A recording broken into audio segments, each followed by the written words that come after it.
امریکہ میں تو آپ وہاں تو سارا سلسلہ آپ نے بتایا، آپ مجھے یہ بتائیں کہ پاکستان میں کیسے آپ کا سلسلہ یہاں آنا ہوا یہ کرونا کے بعد سے، اور پھر یہ ٹریولنگ وغیرہ ٹریول کا کیسے شروع ہوا؟ اصل میں یہ ہوا نا کہ میں جب پاکستان میں میرا اسٹے جو ہے لمبا ہو گیا، تو پھر میں نے یہی سوچا کہ میں نے کہا اب اس کو یوٹیلائز کیا جائے، اس کو بہترین طریقے سے گزارا جا سکتا ہے۔ تو جیسا کہ مجھے ایک طرح کا کریز ہے ٹریولنگ کا اور سیاحت کا، تو میں نے یہی سوچا کہ ٹھیک ہے، جب ہم پاکستان میں موجود ہیں تو پاکستان کے علاقوں کو کیوں نہ دیکھا جائے زیادہ سے زیادہ۔ تو اسلام آباد میں نے بہت سارے علاقے دیکھے۔ مارگلا ہلز میری فیوریٹ پلیس ہے، وہاں پہ میں نے تقریباً سارے ٹریکس کیے۔ تو لوک ورثہ جو ہے one of the favourite place. تو اب اس کے آگے سوچا جائے کہ آگے کیا کرنا ہے، تو میں نے وہاں سے پھر ڈیسائیڈ کیا سوات کے لیے۔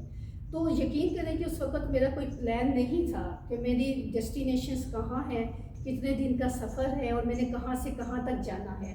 میں نے صرف لاہور سے نکلی سوات کے لیے، سوات سے مینگورہ پہ پھر مالم جبہ، مالم جبہ سے ہوتے ہوئے میں کلام۔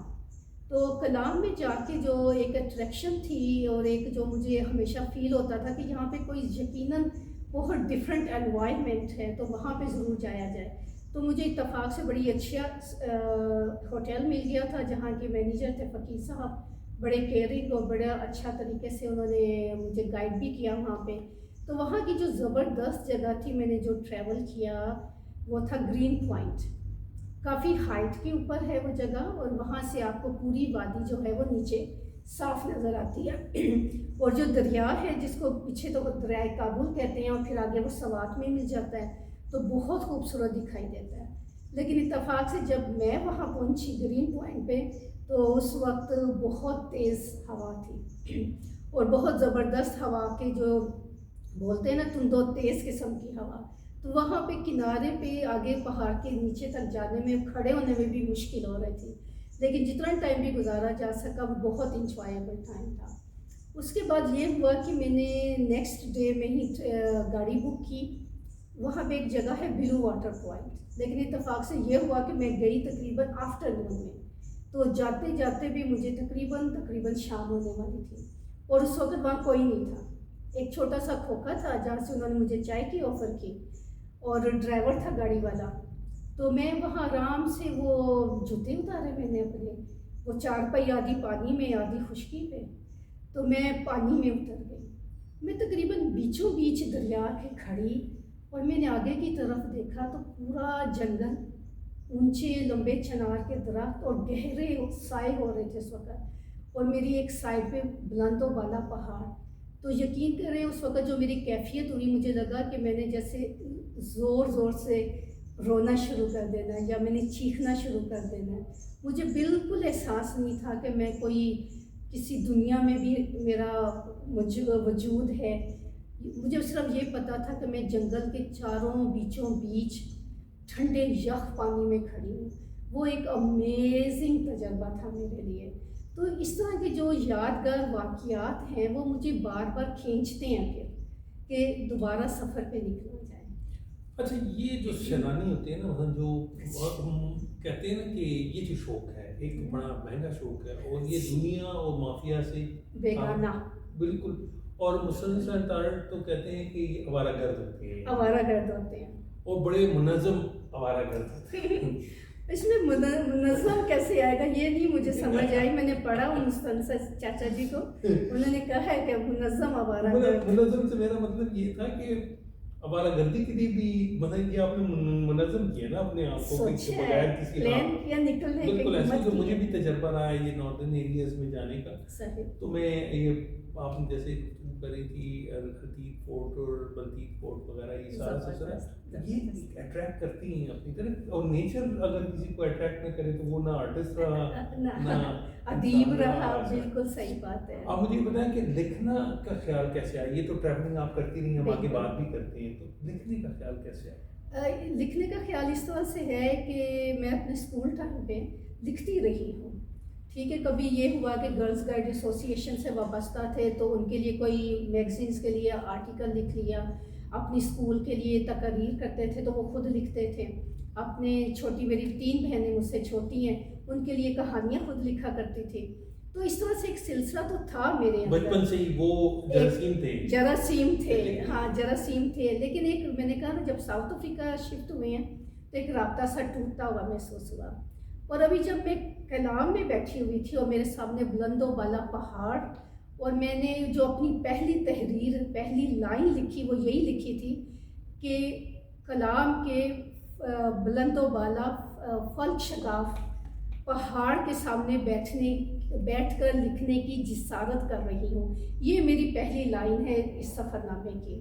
اور اتفاق سے یہ ہوا کہ میرے ساتھ میں کوئی لاہور کی فیملی تھی، تو خاتون مجھے کہنے لگی کہ آپ کتاب لکھ رہے ہو.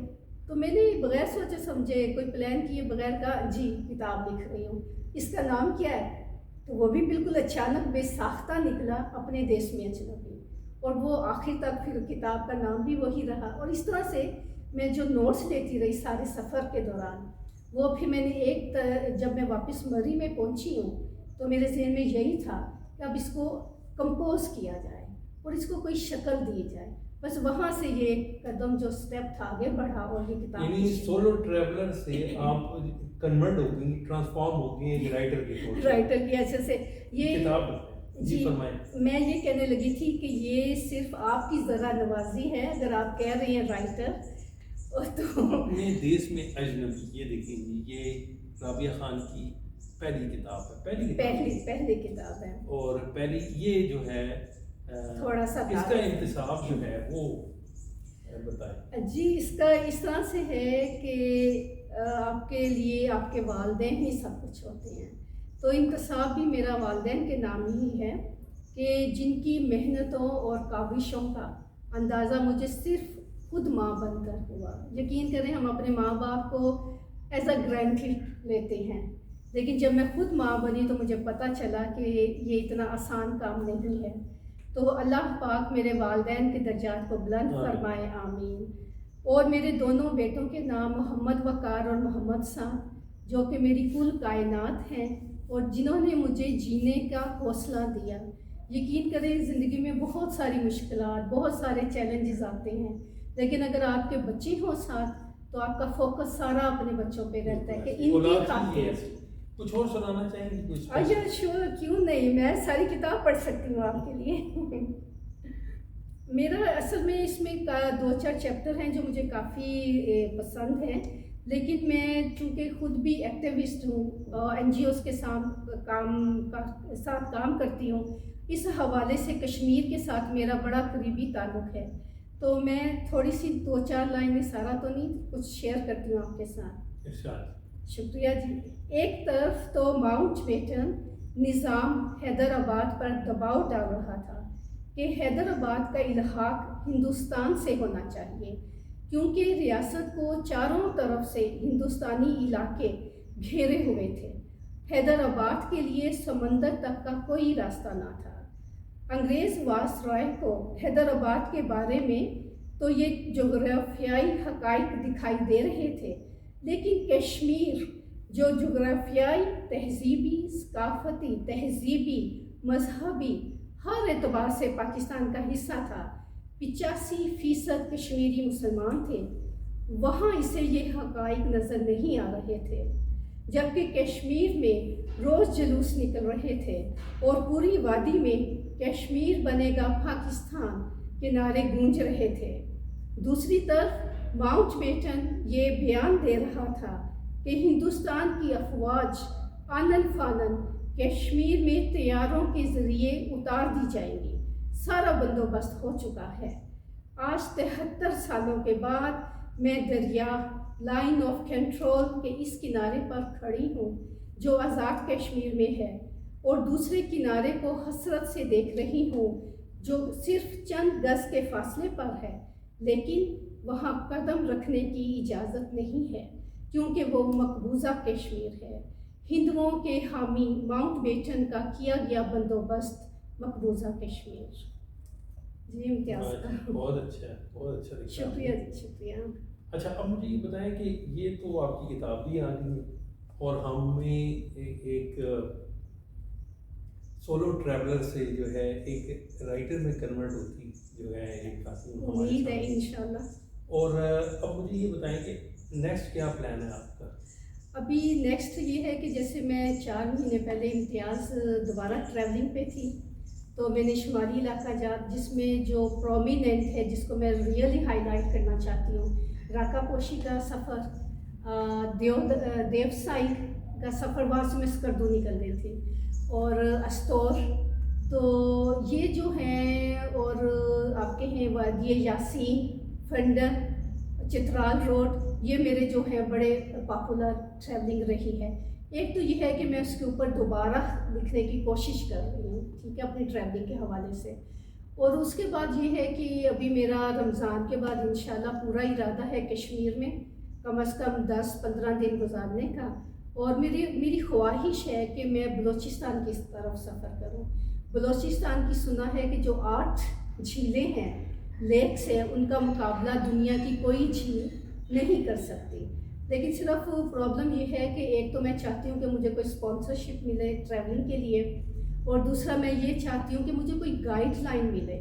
سفر میں نے اکیلے ہی کرنا ہے، میں نے 4 بندوں کو لے کے ساتھ نہیں چلنا، تو سفر اکیلے ہی کرنا ہے، لیکن بلوچستان کی طرف جانے کے لیے آپ کو تھوڑی سی واضح پکچر ہونی چاہیے۔ جی جی۔ نلتر جھیل کیسی لگی آپ کو؟ نلتر جھیل جو ہے، میں کہتی ہوں اس کے اپنے ہی رنگ ہیں، سمر میں کچھ اور ہے، خزاں میں کچھ اور ہے، اور جو ہے کہتے ہیں نا ونٹر، سردیوں میں اس کا خوبصورتی اپنی جگہ قائم و دائم ہے۔ اسی طرح آپ استور میں جب جاتے ہو تو آپ دیکھتے ہو، اب اوپر جو ٹاپ پہ انہوں نے جھیل بتائی ہے، اللہ والی جھیل، اس قدر خوبصورت ویلی ہے کہ اس کی کوئی مثال نہیں مل سکتی۔ پھر دوسری وہ کون سی ہے، راما جھیل، وہ بھی ایک خوبصورتی میں اپنی مثال ہے۔ آپ کسی بھی جگہ چلے جائیں، یقین کریں کہ آپ اس کو یہ نہیں کہہ سکتے کہ فلان جگہ سے یہ بہتر ہے، آپ جتنا اپنی خوبصورتی ہے۔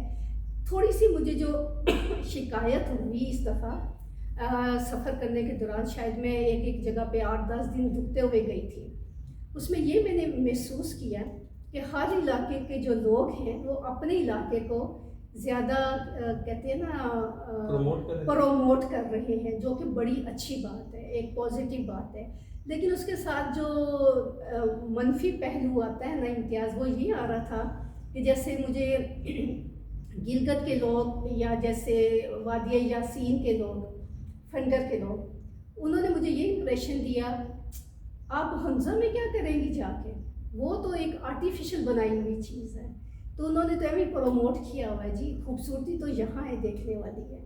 اسی طرح استور میں تھی جب میں، تو انہوں نے صرف اپنے علاقے کی بات کی، اس کو پروموٹ کرنا چاہیے، گورنمنٹ اس پہ توجہ نہیں دے رہی ہے، تو دوسری جگہ کو، وہ تو اپنی جگہ خوبصورت ہے لیکن ساری خوبصورتی استور میں ہے۔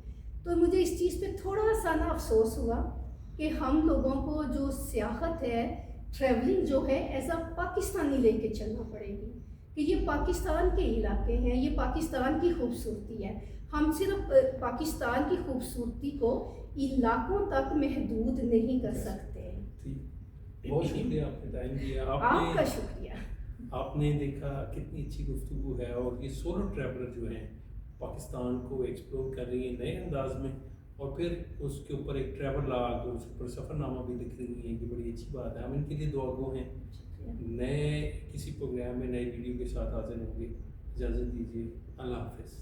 اللہ حافظ۔